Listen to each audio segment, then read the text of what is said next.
साई राम नमस्कार सांग माने आज मु बनाऊँगी ग्रीन मटर पराठा से कौन दरकार देखंतु।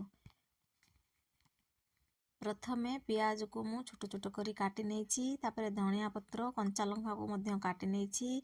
दरकार बेसिक पाउडर मसाला ग्रीन मटर लूण आउ हिंगु। प्रथमे कढ़ई रे तेल गरम करी सेथिरे हिंगु जीरा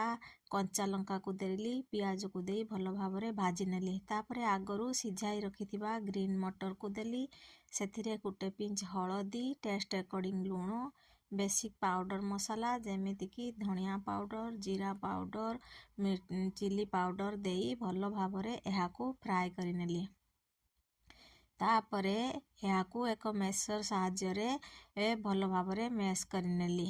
एहाकू एथिरे जेते पर्यंत पानी न सुखिची सेते पर्यंत फ्राए करि नेली तापरे एथिरे धनिया पत्र देई भल भाबे मिक्स करि नेली पुणी एहाकू ठंडा हेबा पई किछि समय रखिदेली। परोटा पई प्रथमे मु अटारे अल्प जुआणी टेस्ट अकॉर्डिंग लूण अल्प रिफाइन तेल देली तापरे एहाकू मु चकटी नेली भल भाबरे सॉफ्ट करी चकटी नेली तापरे एहाकू गोल गोल करी गोला करी नेली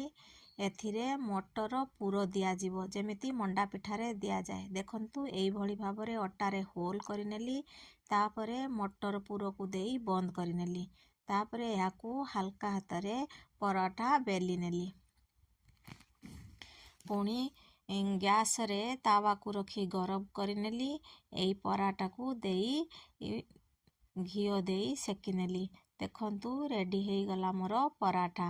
गरमा गरम ग्रीन मटर पराठा। आपण मानक मध्यरु केउ मानकू ग्रीन मटर पराठा पसंद कमेंट माध्यम रे निहाती कहिबे आउ केउ माने एई भली उपाय रे